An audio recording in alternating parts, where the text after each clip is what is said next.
હવે સ્ટાર્ટ કરીએ ઉદાહરણ નંબર 3.6 દરેક 1 ઓહમના એવા 12 અવરોધથી સંઘન નેટવર્કના વિકર્ણના સામસામે આવેલા શિરોબિંદુ વચ્ચે અવગણી શકાય તેવો આંતરિક અવરોધ ધરાવતી 10 વોલ્ટની બેટરી જોડેલ છે. તો અહીંયા તમે એક સમઘન જોઈ શકો છો. સમઘનમાં દરેકે દરેક ભુજા ઉપર અવરોધ R બરાબર 1 ઓહમ આવેલો છે. તો ટોટલ 12 બાજુઓ છે તો બધી જગ્યાએ R ઓહમ અવરોધ આવેલો છે. R બરાબર 1 ઓહમ અને વિકર્ણના સામસામેના છેડે એક બેટરી 10 વોલ્ટની આપેલી છે જેની પાસે કોઈ આંતરિક અવરોધ નથી. તો નેટવર્કનો સમતુલ્ય અવરોધ શોધો અને સમઘનની દરેક ભુજામાંથી પસાર થતો વિદ્યુત પ્રવાહ શોધો. બરાબર. તો અહીંયા તમને આકૃતિ આપી દીધી છે ઓલરેડી. બરાબર.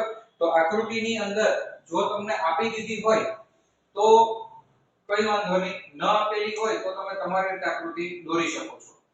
અત્યારે તમને જે આકૃતિ આપેલી છે એ આકૃતિની અંદર અહીંયાથી નીકળતો જે કુલ વિદ્યુત પ્રવાહ છે ને એ વિદ્યુત પ્રવાહ કેટલો છે 3I. કુલ વિદ્યુત પ્રવાહ અહીંયાથી નીકળે છે 3I. હવે આ 3I જેટલો પ્રવાહ A સુધી પહોંચશે એટલે અહીંયાથી એના 3 કટકા થશે. અહીંયાથી કેટલા કટકા થાય 3. તો 3I ના 3 કટકા થાય એટલે અહીંયા આવશે I જેટલો પ્રવાહ, ઉપર જશે I જેટલો પ્રવાહ અને આમાંથી પણ પસાર થશે I જેટલો પ્રવાહ. બરાબર. કદાચ આકૃતિ ન આપેલી હોય અહીંયા તમે 3I ની બદલે I લખો તો અહીંયા I/3, અહીંયા I/3 અને અહીંયા પણ I/3. ટૂંકમાં 3 ટુકડા કરવાના થાય. 3I ના 3 ટુકડા I અને I. સામે કદાચ અહીંયા I હોય તો I/3, I/3 અને I/3. બરાબર. એ તમારા ઉપર છે. હવે શું થશે કે આ જે I છે એના પાછા બે ટુકડા થાય. આની અંદર જશે એટલે I/2 અને ઉપર જવા વાળો I/2. આ જે વિદ્યુત પ્રવાહ I A ડેશ પાસે આવશે ત્યાંથી એના બે ટુકડા થશે એટલે જે આ અવરોધમાં જશે એ I/2 અને આ અવરોધમાંથી જે પસાર થશે એ પણ I/2. ખ્યાલ આવે? ચાલો તો આ I ના બે ટુકડા જોઈ લીધા. આના બે ટુકડા, આ I જે છે એમાંથી પણ બે ટુકડા થશે, ઉપર I/2 અને આમાંથી જે પસાર થાય એ ટુકડો પણ I/2. તો આ બે ટુકડા થયા. બરાબર. કિર્ચોફના પહેલા નિયમ પ્રમાણે. હવે માની લો કે D' છે ત્યાં I/2 આવે છે અને I/2 આવે છે. આ બંને ભેગા થઈ અને પ્રવાહ બનાવે I. કારણ કે I/2 I/2 એટલે I. આ B' છે ત્યાં આગળ I/2 આવે છે અને I/2 આવે છે એટલે આ બંને ભેગા થઈ અને વિદ્યુત પ્રવાહ બનાવે I. ત્યાર પછી આ C બિંદુ છે ત્યાં I/2 અને I/2 આવે છે ભેગા થઈ અને વિદ્યુત પ્રવાહ બનાવે I. અને આ C' છે ત્યાં આગળ I ત્રણેય ભેગા થઈ અને કેટલો વિદ્યુત પ્રવાહ બનાવે 3I. ઓકે. એટલે અહીંયાથી 3I પ્રવાહ એન્ટર થયો તો 3I જેટલો પ્રવાહ બહાર નીકળવો જોઈએ. તમે જો અહીંયા I લખેલો હોય તો I/3 I/3 I/3 I/6 I/6 I/6 I/6 I/6 અને I/6. પાછું જે છે એ અહીંયા આવી જાય એટલે I/3 I/3 અને I/3 ત્રણેય સરવાળો થઈ અને અહીંયા I.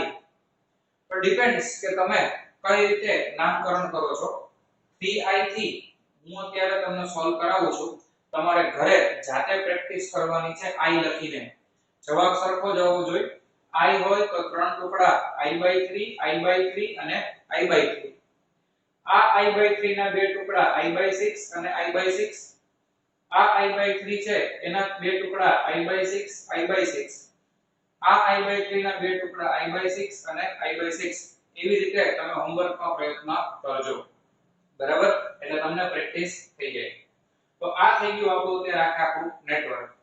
હવે તમારે શું કરવું છે? સમતુલ્ય અવરોધ શોધવો છે. સમતુલ્ય અવરોધ શોધવો હોય ને મિત્રો, તો આપણે શું કરીએ કે એકાદી લૂપ બંધ ગાળો ધ્યાનમાં લેવો પડે. સપોઝ A થી સ્ટાર્ટ કરું તો A B C C dash battery E અને A. તો અહીંયા લખીએ આપણે કે ભાઈ બંધ ગાળા A પછી B B થી C C થી C ડેશ C ડેશ થી E અને ત્યાંથી A માં કિર્ચોફનો બીજો નિયમ લગાડતા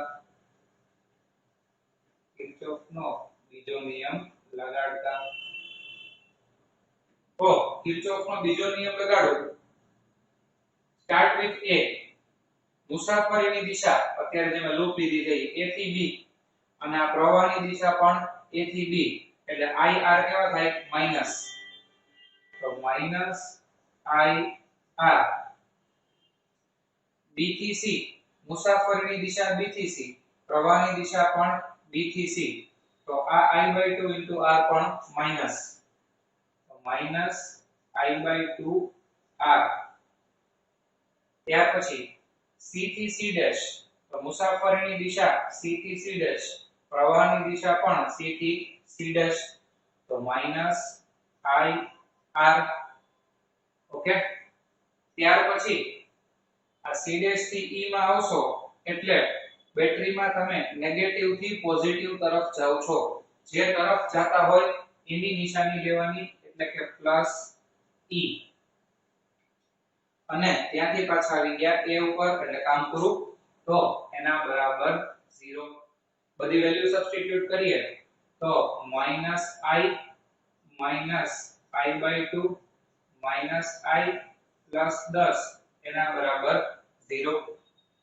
તો 1 ને 1 2 ને અડધો એટલે અઢી. 5/2 સામે જાય તો પ્લસ 5/2. તો 5/2 I એના બરાબર 10. તો I એના બરાબર 4 એમ્પિયર. ઓકે. તો વિદ્યુત પ્રવાહ I એના બરાબર તમને કેટલો મળે છે? 4 એમ્પિયર. ક્લિયર થયું? તો I થઈ ગયું 4 એમ્પિયર. હવે I 4 એમ્પિયર થયું એટલે 3I બરાબર 12 એમ્પિયર. તેથી 3I એના બરાબર 12 એમ્પિયર. ક્લિયર? હવે ધારો કે નેટવર્કનો સમતુલ્ય અવરોધ R ઇક્વિવેલેન્ટ છે. ઓકે. આ આખાનો સમતુલ્ય અવરોધ R ઇક્વિવેલેન્ટ છે. તો આવું લખાય E = 3I R ઇક્વિવેલેન્ટ. આ બેટરી ટોટલ પ્રવાહ 3I અને ટોટલ અવરોધ R ઇક્વિવેલેન્ટ. તો E ની બદલે લખાશે 10 એના બરાબર 3I એટલે 12 ગુણ્યા R ઇક્વિવેલેન્ટ. તો R ઇક્વિવેલેન્ટ એના બરાબર 10/12. તો કેલ્ક્યુલેટરમાં આપણે 10/12 કરીએ તો 10/12 લખો કે 5/6 લખો બંને ચાલશે. તો ટેક્સ્ટબુક ની અંદર તમને 5/6 ઓહ્મ આવું જવાબની અંદર આપેલું છે. તો આ થઈ જશે તમારો સમતુલ્ય અવરોધ. બરાબર? દરેક ભુજામાંથી પસાર થતો પ્રવાહ. હવે આ ભુજા AB અને ભુજા AA' એમાંથી I અને I પ્રવાહ પસાર થાય. એ ઉપરાંત R D', અને C આ બધાયમાંથી પણ I પ્રવાહ પસાર થાય. એટલે તમે આવું લખી શકો કે ભુજા અહીંયાથી ચાલુ કરો AB ટોટલ 12 ભુજા હોય. ભુજા AB, comma AD, comma AA dash, comma I વાળા 1 2 અને 3 હજી અહીંયા છે 1 2 અને 3 તો D dash C dash, comma B dash C dash, comma C C dash. Okay, તો I વાળા જે છે ઈ આટલા જ છે 6 માંથી પસાર થતો પ્રવાહ